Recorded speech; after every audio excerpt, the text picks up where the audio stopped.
Assalamualaikum warahmatullahi wabarakatuh. Perkenalkan, nama saya Flora Eleventri dari program studi Tadris Bahasa Indonesia semester 2.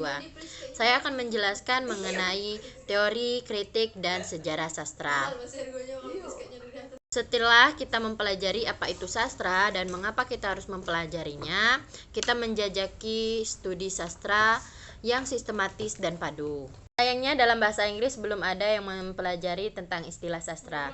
Istilah sastra secara umum ialah mengenai ilmu sastra dan filologi.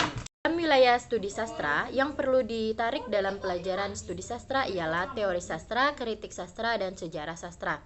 Pertama-tama yang perlu diambil ialah sudut pandang yang mendasar mengenai sastra itu.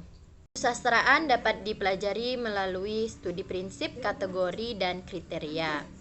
Secara khusus dapat dipelajari dengan telaah langsung dan karya sastra. Sastra adalah studi yang mempelajari studi prinsip, kategori, dan kriteria.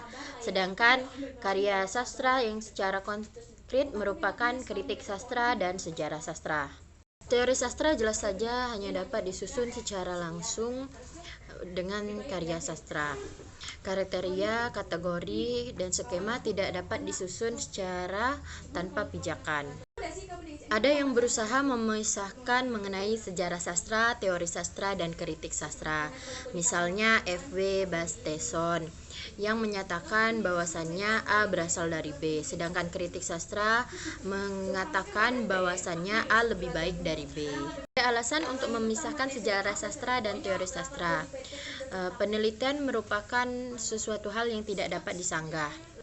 Tetapi dikatakan pula bahwa teori sastra memiliki kriteria sendiri, yaitu karya sastra yang dari nilai zamannya yang telah lalu. Penelitian ini meyakinkan kita bahwasannya konsep-konsepsi sejarah sastra dan konferensinya berbeda-beda. Pandangan mengenai sejarah sastra semacam ini menuntut kita untuk berimajinasi dan empati dengan masa silam serta selera masa silam. Gagasan bahwa pengarang adalah studi utama karya sastra adalah sebuah kekeliruan.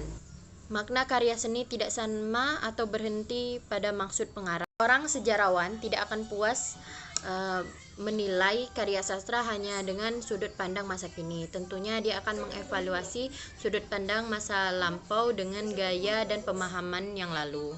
Dalam praktik, kita sukar memilih antara sudut pandang sejarah dan sudut pandang kekinian. Kita harus awas dengan relatisme dan absolutisme yang keliru.